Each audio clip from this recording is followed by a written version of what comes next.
the spirit of Don't Tread on Me alive. Bill Martinez, live. Hey, committed to pursue the truth no matter where it leads, because it's just that doggone important. You know, you think about if you've got choices to make, why not make them based on the facts and the truth to the best that you have the knowledge of? Why not? 28 minutes before the top of the hour. Welcome back. Bill Martinez here. For more information on the show, you can go to BillMartinezLive.com. We encourage you to get involved in the conversation because your opinion really does matter, as you could perceive from our discussion with Justin Peck. I mean, you imagine what a rough upbringing, to be bullied, to be in that situation. And we see this happening. We see and understand more and more than we ever did the consequences of bullying, and that it is more prevalent than we want to really understand. We just cannot turn our heads. It is happening. People are being invalidated. And, of course, we see this even happening now in the civil discourse of our country. Hence, if you heard Marco Rubio's statement about the call for civility, and I'm hoping and praying that our country has the ears to hear. Not that it's going to be 100%. I don't think it's going to be 100%, but it needs to be enough to where people can, we can move enough people to be reasonable and to place this in the proper perspective. And by that I'm saying, look, at protests are welcome. That's not a problem. But when they do damage and they're breaking the law, then I think that we've lost the meaning of protestation. Mike Cutler is with us, and also Rosanne Felicello. Rosanne, first of all, has over 10 years of experience in commercial litigation. She currently focuses her practice on business divorce, breach of fiduciary duty, contract disputes. She also represents SEC whistleblowers and plaintiffs with legal malpractice claims. Michael Cutler as well, who has been on with us many times. Always good to have Michael's perspective. One of America's foremost experts on U.S. law enforcement at the federal level. Mike and Rosanne, welcome to Bill Martinez Live. How are you? Terrific. Good morning. Thank you for having me. Well, good to have you here. We want to talk about, given the disclosed intent of President Trump's executive order on refugees, some are saying to ban Muslims and question whether or not that is a sincere consideration, and I can appreciate why they might draw that conclusion because of things that were said on the campaign. But it's likely a disproportionate and discriminate effect on Muslims. Is it likely unconstitutional? Rosanne, I'm going to give you first position here and let you hold the case here because from what I understand, did you agree with the Ninth Circuit's decision? I do agree with the Ninth Circuit decision. I think on a few different grounds. One, that where we are at the stage in the case, it's important for us to go back to the status quo prior to the executive order, which threw the immigration policies in this country into chaos, and that chaos was not a good place to be. Not how you make good law. We had people being detained that had valid visas, not having access to attorneys, and for all of those reasons, it was important for there to be a halt.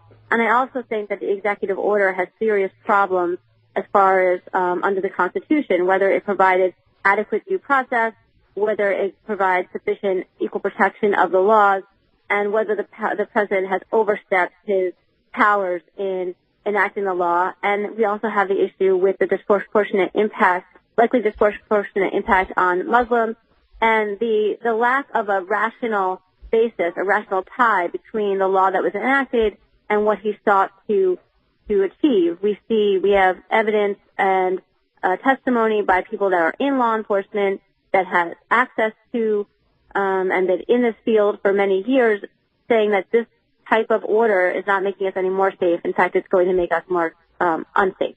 Okay. Mike, you heard Rosanne in her position, which represents, probably half of the country. I don't know if half, but certainly it's a significant percentage. Absolutely. Right, exactly. Okay. Okay, so here's my take on this. First of all, it's not unheard of for the President of the United States to bar a class of entry or a group of aliens from entering the United States. Jimmy Carter did this back in 1980 when the Iranians overran our embassy in Tehran. In fact, I spent 30 years with the INS. Well, let me finish. Now, understand that we went out to look to arrest Iranians, and we focused all of our efforts in New York. We dropped every other case we had, and every agent was out looking for Iranians in violation of status, number one. Number two. Hello? Hello? Yeah, I'm sorry, Mike. Roseanne, I guess, is having a hard time hearing you. Scott, is there anything we can fix here for Roseanne? Because I want to make sure that she. No, that's okay. Okay, let's see. Can you hear me now, Rosa? I feel like we're doing the cell phone commercial. Why not? Let's hear me now. Now I can hear you. I didn't hear anything that you said though previously. Okay, all right. So let me back up and repeat it real quickly. I was with the INS for 30 years, and I began my career as an immigration inspector at Kennedy Airport in 1971. 75, I became a special agent. It was common to turn aliens around, first of all, who had valid visas because they were not admissible based on articulable evidence determined by the inspector at the port of entry.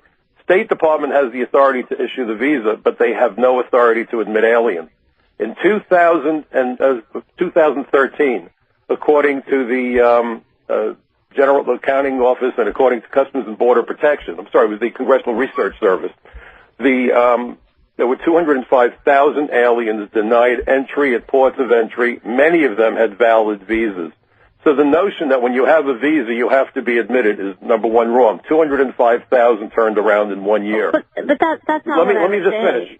Now, they are also not entitled to legal, they're not entitled to legal representation at a port of entry.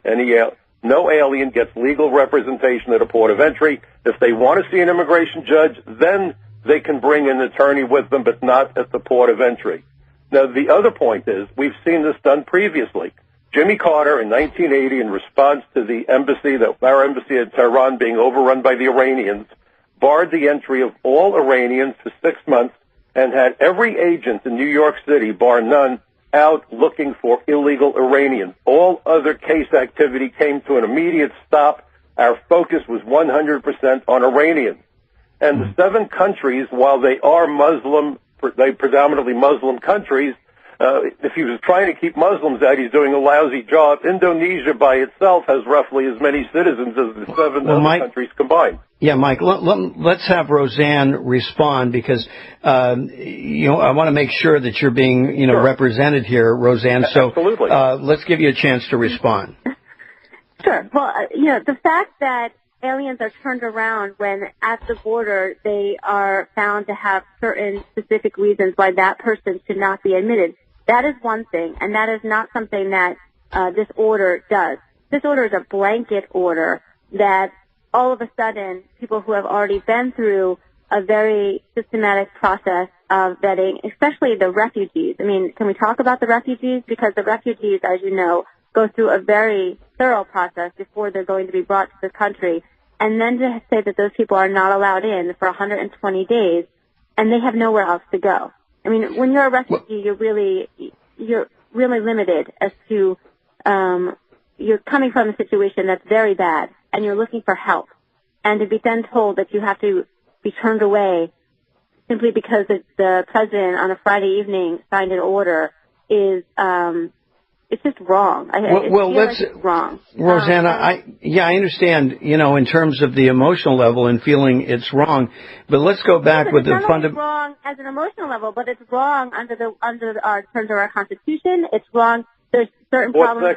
For instance, the Syrian refugees is against the Geneva Convention. It's not just me saying it's wrong. It's not something that's acceptable in a humane society. If we want to be a humane society, if we are going to espouse values of welcoming and being a society of diversity, we can't then say we're going to turn away the most needy after we've already told these people that they were going to be accepted in. Well, Roseanne, look, we've got to go to break. Mike, we got to go to break. I want to give you a chance to respond. I appreciate you hanging in there with us to where we can have this discussion because this has been part of the challenge we've had in our country, and discussing this issue is listening to one another and giving both parties an opportunity to represent the case. I would say, first of all, the big question that stands in the way here is, do we have a problem? Do you see it as a problem in this country? And we can go from there. Our conversation will continue with Mike Cutler and Rosanne Felicello right after this.